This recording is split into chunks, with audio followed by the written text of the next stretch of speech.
மழைக்கால பகோடா. ஒரு அழகான காட்டுல மீனுக்குருவி அதோட கணவர் ராணா மற்றும் அதோட குழந்தைங்க கூட ரொம்ப ஹாப்பியாக வாழ்ந்து வந்துச்சு. அந்த நாள்ல இருந்து மழை காலம் ஆரம்பிச்சது. மீனும் இந்த மழை நேரத்துல சூடா பக்கோடாவும் டீயும் சாப்பிட்டா ரொம்ப நல்லா இருக்கும். நீ கொஞ்சம் செஞ்சு கூட. இங்க பாருங்க, நம்ம வீட்டில் பகோடா செய்ய எந்த பொருளுமே இல்லை. அதுவும் இல்லாம கேட்ட உடனே செஞ்சு கொடுக்க நீங்க ஒன்றும் சின்ன குழந்தையும் இல்லை, சரியா? மீனுக்குருவி இப்படி சொன்னதும் ராணா குருவி ரொம்ப வருத்தப்பட்டுச்சு. உடனே அது மனசுக்குள்ள இப்படி நினச்சிது. இதுவே என்னோட அம்மாவா இருந்தா நான் கேட்காமலேயே செஞ்சு கொடுத்துருப்பாங்க. இப்படி நினச்ச ராணா குருவி கொஞ்சம் தூரத்தில் இருந்த அவங்க அம்மா வீட்டுக்கு போச்சு. தன்னோட அம்மா வீட்டுக்கு வந்த ராணா குருவி வீட்டுக்கு வெளியே நின்றுட்டு இருந்துச்சு. அந்த நேரத்தில் தன்னோட அம்மாவும் அப்பாவும் வீட்டுக்குள்ள இப்படி பேசிக்கிட்டு இருந்ததை ராணா குருவி கேட்டுச்சு. கமலா, இந்த மழை நேரத்துல சூடா ரவா கேசரி சாப்பிடணும் போல இருக்கு, செஞ்சு கூட. இங்க பாருங்க, ரவா கேசரி செய்ய வீட்டில் எந்த பொருளும் இல்லை. அதுவும் இல்லாம நீங்க ஒன்றும் சின்ன குழந்தையும் இல்லை கேட்ட உடனே செஞ்சு தரதுக்கு. போய் வேற வேலை எதுனா இருந்தா பாருங்க. இதை வெளியே இருந்து கேட்டுன்னு இருந்த ராணா குருவி தன்னோட மனசுக்குள்ள இப்படி நினைச்சுது.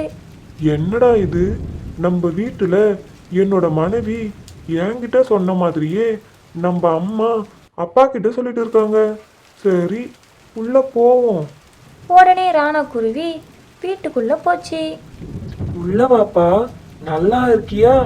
என் பேர பையன் எப்படி இருக்கான்? என்னப்பா மழையில வீட்டுக்கு வந்திருக்க?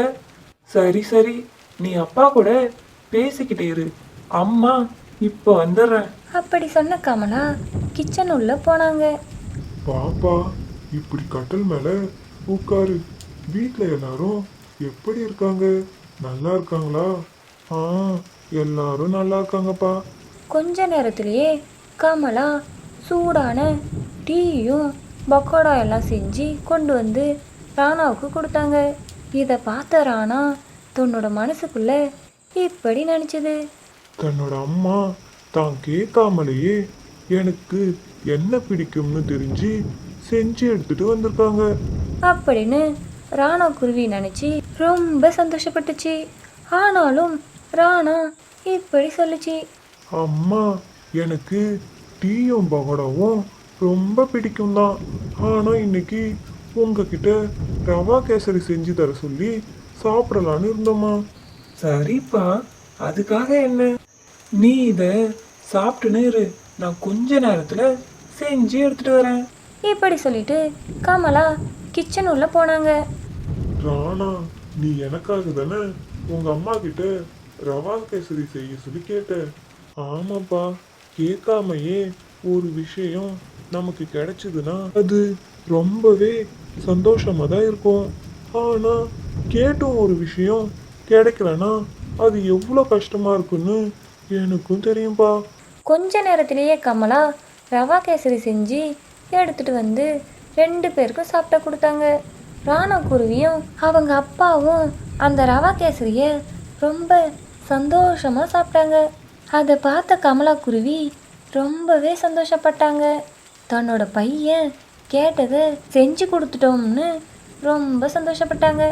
சரிம்மா, நான் இங்க வந்து ரொம்ப நேரம் ஆகிடுச்சு. நான் வீட்டுக்கு கிளம்புறேம்மா. அப்பா, போயிட்டு வரேன். அப்போ ராணா குருவி தன்னோட வீட்டுக்கு வந்துச்சு. அப்போ மீனுக்குருவி தன்னோட பையன் கூட சிப்ஸு சாப்பிட்டுன்னு இருந்துச்சு. என்னங்க, ஸ்கூல் முடிஞ்சு வந்த நம்ம பையன் இந்த மழை நேரத்தில் சிப்ஸு சாப்பிட்டா நல்லா இருக்குன்னு கேட்டான். அதான் செஞ்சேன். இந்தாங்க, நீங்களும் சாப்பிடுங்க. இதை கேட்ட ராணா குருவி தன்னோட மனசுக்குள்ள இப்படி நினச்சிது. தன்னோட மனைவியும் தன்னோட அம்மா போல தான் இருக்கா அப்படின்னு நினச்சிது.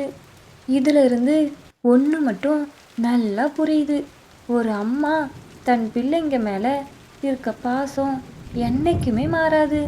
அது சின்ன வயசாக இருந்தாலும் சரி, பெரியவனா ஆனாலும் சரி. இந்த உலகத்தில் எவ்வளோ வருஷம் போனாலும் மாறாத ஒரே விஷயம் தாயோட அன்பு மட்டும்தான். இந்த வீடியோ உங்களுக்கு பிடிச்சிருந்தா லைக் பண்ணுங்கள். உங்களுக்கு உங்களுடைய அம்மா எவ்வளோ ஸ்பெஷல்னு கமெண்ட்ல சொல்லுங்க. This video sponsored by SBO digital marketing. தினமும் 300 ருபீஸ் ஏர்ன் பண்ணலாம். ஒரு நல்ல வாய்ப்பு. இந்த ஒர்க் பண்ண ஒரு ஸ்மார்ட் ஃபோன், பேசிக் இங்கிலீஷ் நாலேஜ் இருந்தாலே போதும். அது மட்டும் இல்லாமல் இந்த ஜாபில் இருக்க டவுட்ஸை கிளியர் பண்ணிக்க ஆன்லைனில் லைவ் சேட் சப்போர்ட்டும் இருக்குது. நீங்கள் இந்த டிஜிட்டல் வேர்ல்டில் தனியாக பிஸ்னஸ் பண்ணுற அளவுக்கு உங்கள் நாலேஜை டெவலப் பண்ணிக்கலாம். இந்த SBO ஜாபில் உங்களால் கற்றுக்கொண்டே சம்பாதிக்கவும் முடியும். இந்த வாய்ப்பை நமக்கு தர school of business organisation private limited company 5 வருடத்துக்கும் மேலாக வெற்றிகரமாக ரன் ஆகிட்டு இருக்குது. இந்த கம்பெனி நம்ம தமிழ்நாட்டில் திருவண்ணாமலை மாவட்டத்தில் இருக்குது. மேலும் விவரங்களை தெரிந்து கொள்ள டிஸ்கிரிப்ஷனில் இருக்க வாட்ஸ்அப் நம்பருக்கு காண்டாக்ட் பண்ணி டீட்டெயிலை தெரிஞ்சுக்கிட்டு உங்களுக்கு விருப்பம் இருந்தால் ஜாயின் பண்ணிக்கோங்க.